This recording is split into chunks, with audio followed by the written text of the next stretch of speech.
our earlier conversation with the Ministry of Health, these vaccines were supposed to be available for free in the market. The sudden suspension of the admission of Russia's Sputnik V COVID vaccine continues to raise eyebrows, with some quarters alleging that apart from the complete lack of transparency, the process of its arrival in the country to its disbursement is contrary to the strategies laid in place. It has been put on hold so that we can be able to see how it was brought in, whether it meets the safety standards, whether the cold chain to bring these vaccines was maintained when it was being brought into this country, how they're being stored right now as we speak, so that we ensure that whatever is being given outside there to the unsuspecting public, it's actually safe, it's actually WHO approved.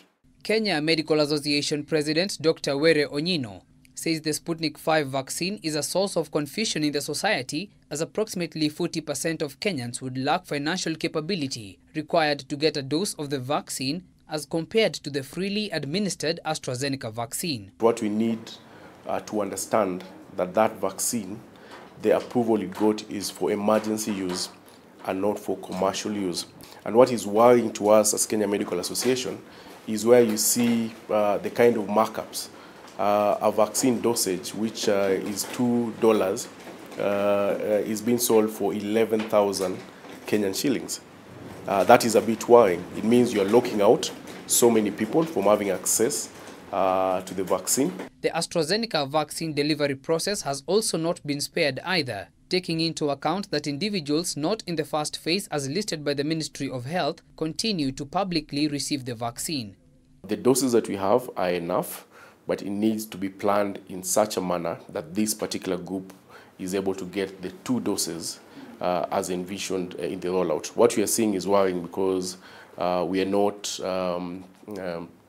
complying, we are not sticking to that first approach. We are seeing politicians being vaccinated, we are seeing youth below 40 years being vaccinated.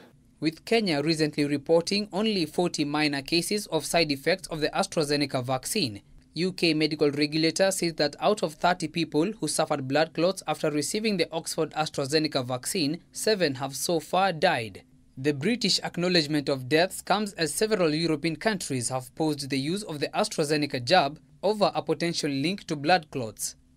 However, the European Medicines Agency, which, like the World Health Organization, previously declared the AstraZeneca vaccine safe and is expected to announce an updated advice on the vaccine this coming Wednesday. We're not going to vaccinate anybody under 60 with this, is going to undermine the trust in the vaccine program, not only just for AstraZeneca, but for the other vaccines as well. And I think we have to be seen to respond to this quickly so that the vaccine program is rolled out. Ben Kirira, K24, Weekend Edition.